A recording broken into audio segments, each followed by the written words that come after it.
Le savon lave mon visage, mes deux petits pieds, mes mains au quel bonheur. Mais Jésus, pour me rendre plus sage, lui seul peut laver mon cœur. Si le mal y fait une tâche, je connais quelqu'un qui saura l'enlever. C'est Jésus, non rien je ne lui cache, car il peut tout effacer.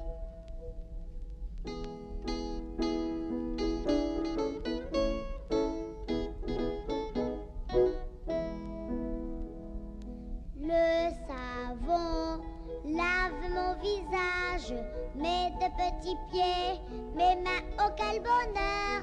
Mais Jésus, pour me rendre plus sage, lui seul peut laver mon cœur.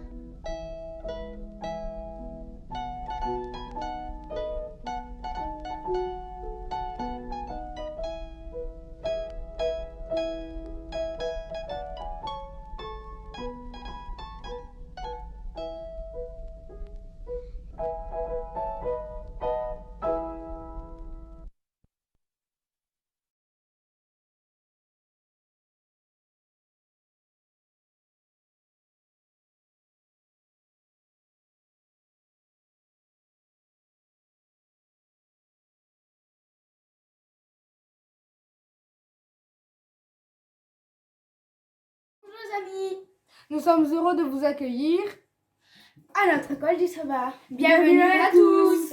Nous sommes contents de vous voir. Bienvenue, nous sommes contents de vous voir. Bienvenue, nous sommes contents de vous voir. Bienvenue et nous vous saluons gaiement.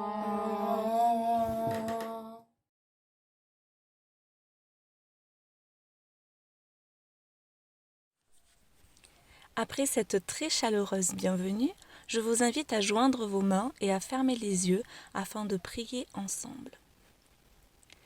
Seigneur notre Dieu, merci. Merci Père, car tu nous permets de nous rassembler aujourd'hui autour de ce culte pour les enfants. Et je te remercie pour cette journée de repos, cette journée si spéciale que tu as mis de côté, le sabbat, afin que l'on puisse vivre de bons moments ensemble pour t'adorer et te louer. Père, merci de nous avoir protégés pendant cette nuit et je te demande de bien vouloir nous aider à nous concentrer sur ce que tu as à nous dire en ce culte. Je te demande, Père, de bien vouloir nous envoyer ton Saint-Esprit afin que nous puissions comprendre tout ce que tu as à nous dire par ce message. Je te demande de bénir chacun de nous et c'est au nom de Jésus-Christ, ton Fils, que je te le demande. Amen.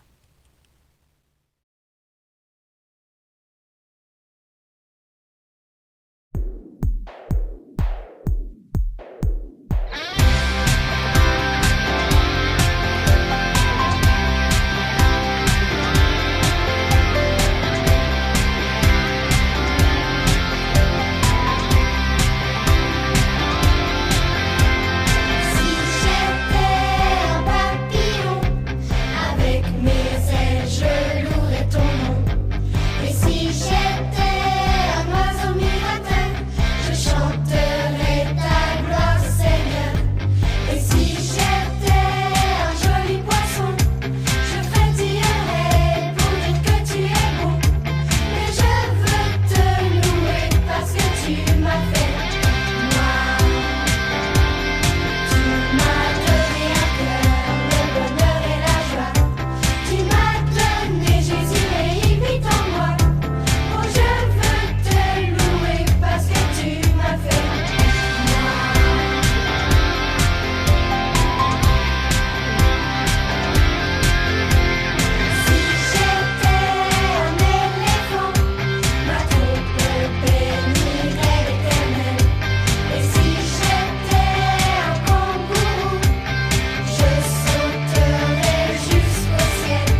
Lecture du livre de la Genèse 12 de la Bible audio. Le Seigneur dit à Abraham, « Quitte ton pays, ta parenté et la maison de ton père, et va vers le pays que je te montrerai. Je ferai de toi une grande nation, je te bénirai, je rendrai grand ton nom, et tu deviendras une bénédiction. Je bénirai ceux qui te béniront. Celui qui te maudira, je le réprouverai.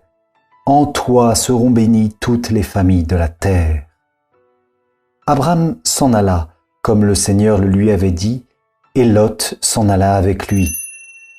Abraham avait 75 ans lorsqu'il sortit de Haran.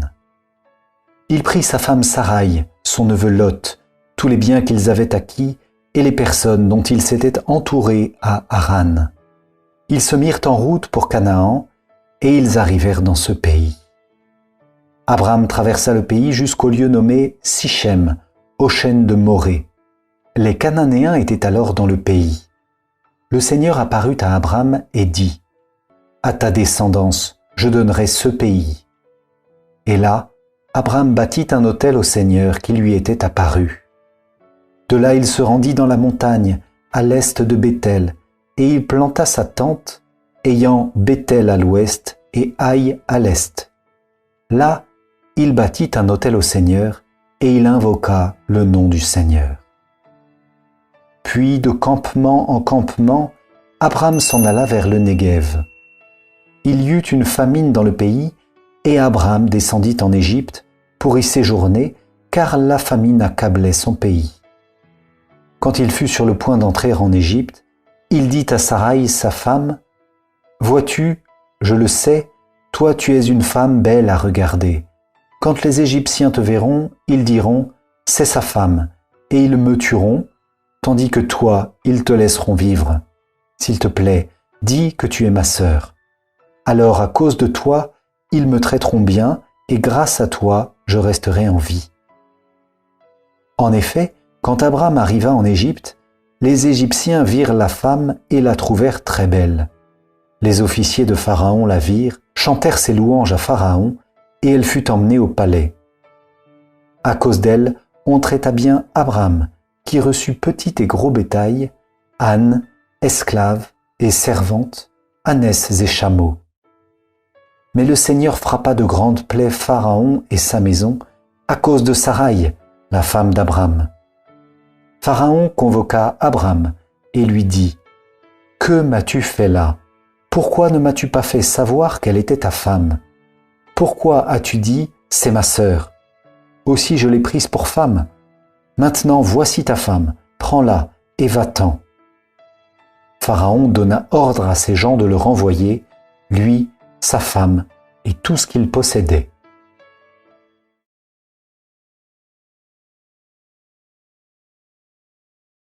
Genèse 12, versets 1 à 7. Le Seigneur dit à Abraham, « Quitte ton pays, ta parenté et la maison de ton père, et va dans le pays que je te montrerai. Je ferai naître de toi une grande nation, je te bénirai et je rendrai ton nom célèbre. Tu seras une bénédiction pour les autres. Je bénirai ceux qui te béniront, mais je maudirai ceux qui te maudiront. À travers toi, je bénirai toutes les nations de la terre. » Abraham, qui était âgé de 75 ans, quitta Haran, comme le lui a ordonné le Seigneur. Lot partit avec lui. Abraham prit donc avec lui sa femme Saraï et son neveu Lot. Ils emportaient toutes leurs richesses et emmenaient les esclaves achetés à Haran. Ils se dirigèrent vers le pays de Canaan. Lorsqu'ils arrivèrent au pays de Canaan, ils traversèrent jusqu'au chêne sacré de Morée à Sichem. À cette époque, les Cananéens habitaient la région. Le Seigneur apparut à Abraham et lui dit, « Je donnerai ce pays à ta descendance. » Abraham construit un autel au Seigneur, à l'endroit où il était apparu. Bonjour les enfants et bon sabbat. Les versets que nous venons de lire racontent un épisode de la vie d'Abraham. Mais avant de s'appeler Abraham, il s'appelait Abram, sans le H et sans le A. Dieu appelle Abraham à quitter son foyer et à quitter son pays pour un pays qu'il lui montrera. Et Dieu promit à Abraham d'avoir plein d'enfants, beaucoup d'enfants, et plein de petits-enfants et d'arrière-petits-enfants. Au verset 2, il dit: Je ferai de toi une grande nation, je te bénirai, je rendrai ton nom grand, et tu seras une source de bénédiction. Voilà une belle promesse, n'est-ce pas? Par la suite, Dieu les a conduits jusqu'en Canaan, la terre promise, et arrivé là-bas, Abraham construit un autel de pierre pour rendre gloire à Dieu, pour l'adorer. Mais au total, combien de kilomètres il a fait? Bon, si on prend une carte et qu'on regarde à peu près la localisation des anciens pays sur Terre, il aurait fait un total de... À votre avis, combien de kilomètres aurait-il fait? 1 kilomètre? 5 kilomètres? 100 kilomètres? Oula, 100 kilomètres, ça fait beaucoup. Mais vous savez, au total, il a fait 1820 kilomètres. 1820 kilomètres. Non mais, 1820 kilomètres. Ça a dû lui prendre des jours et des jours. Moi, au bout de 10 kilomètres... Aïe. Imaginez-vous partir à l'étranger parce qu'on vous le demande, quitter votre maison sans savoir où vous allez vraiment aller, mais en vous accrochant à une promesse. Et Abraham, face à ce grand défi, n'a pas fait demi-tour. Il a gardé la foi. Oui, la foi. Il a fait confiance à Dieu. Bon, peut-être que Dieu vous ne demande pas de courir un marathon. Qui sait? Mais Dieu nous appelle parfois à faire des choses simples. Aider un camarade avec ses devoirs, l'écouter, le soutenir, partager son goûter, sourire, et plein d'autres choses comme aider ses parents, ou tout simplement consoler quelqu'un ou aller demander pardon. Parfois, ce que Dieu nous demande semble un peu difficile, mais Abraham avait quelque chose, il avait la foi, il a fait confiance à Dieu.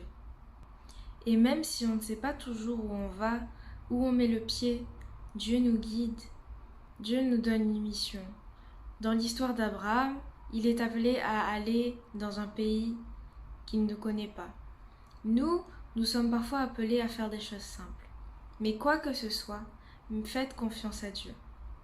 Dieu vous utilise, vous, il vous choisit, vous, pour que vous puissiez aussi servir.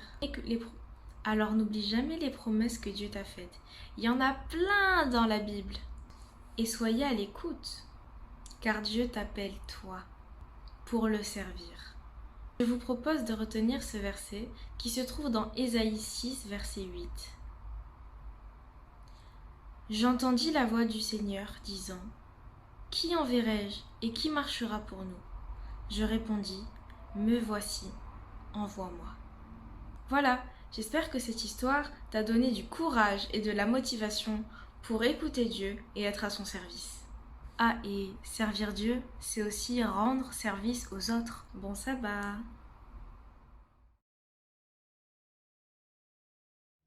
Coucou les enfants, aujourd'hui nous avons 6 activités pour vous sur le thème de notre histoire. La première est un labyrinthe où vous devrez aider Abraham à faire son chemin jusqu'au pays que Dieu lui a promis. La seconde est un dessin dont il faut relier les points avant de les colorier. Ce dessin représente Abraham sur un chameau en train de faire son parcours. La troisième est une sorte de mot fléché qui vous délivrera la promesse que Dieu a faite à Abraham. La cinquième et quatrième sont 2 styles différents de mots croisés. Ce sont des activités pour les plus grands. Et ces mots croisés montrent les choses importantes dans la vie d'Abraham. Et enfin, la dernière est un coloriage qui représente Abraham et Lot au moment où ils vont se séparer. Donc c'est parti et à vos stylos! Vous pouvez retrouver toutes les activités et coloriages sur le site d'adventkids.fr.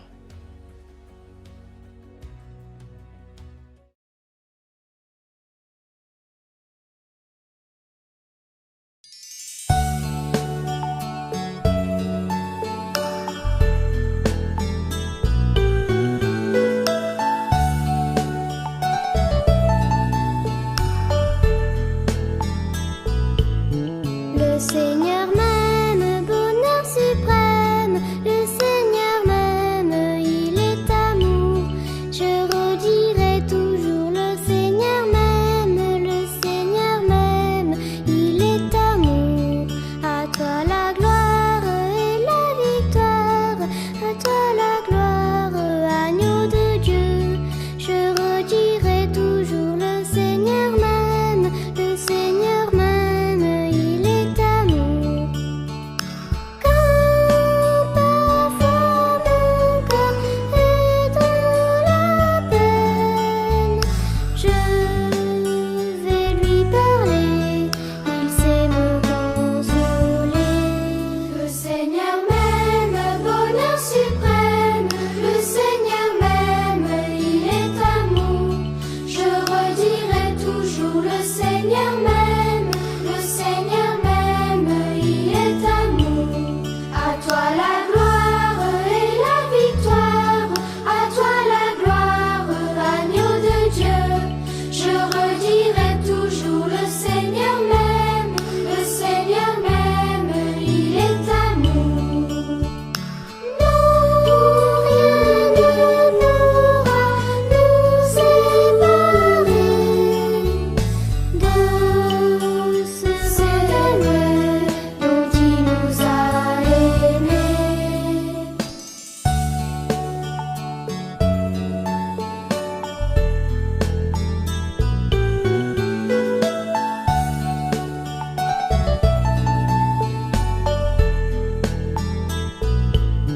Le Seigneur m'aime, bonheur suprême. Le Seigneur m'aime, il est amour. Je redirai toujours le Seigneur m'aime. Le Seigneur m'aime, il est amour. À toi la gloire et la victoire.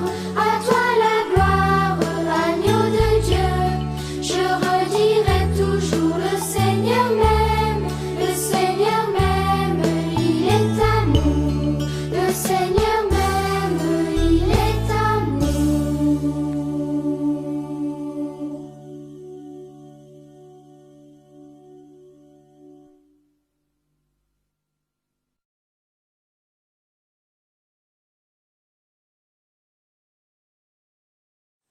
Et voilà, c'est déjà la fin de ce culte et de ce moment avec nous. J'espère que tu as passé un très bon moment. Je t'invite à joindre les mains à nouveau et à fermer les yeux afin de prier ensemble. Seigneur mon Dieu, merci pour cet instant que nous venons de passer ensemble. Merci pour cet agréable moment que l'on vient de vivre. Je te remercie également pour le message que tu nous as adressé. Oui, Père, nous sommes prêts à t'écouter et te servir. Alors, dirige-nous, permets-nous cette semaine de pouvoir nous servir les uns les autres et de pouvoir refléter ta merveilleuse lumière auprès de chaque personne que nous allons rencontrer en cette semaine. Je te demande de bien vouloir bénir chaque enfant qui a visionné cette vidéo et également de bénir toute leur famille. C'est au nom de ton Fils Jésus que je te prie. Amen.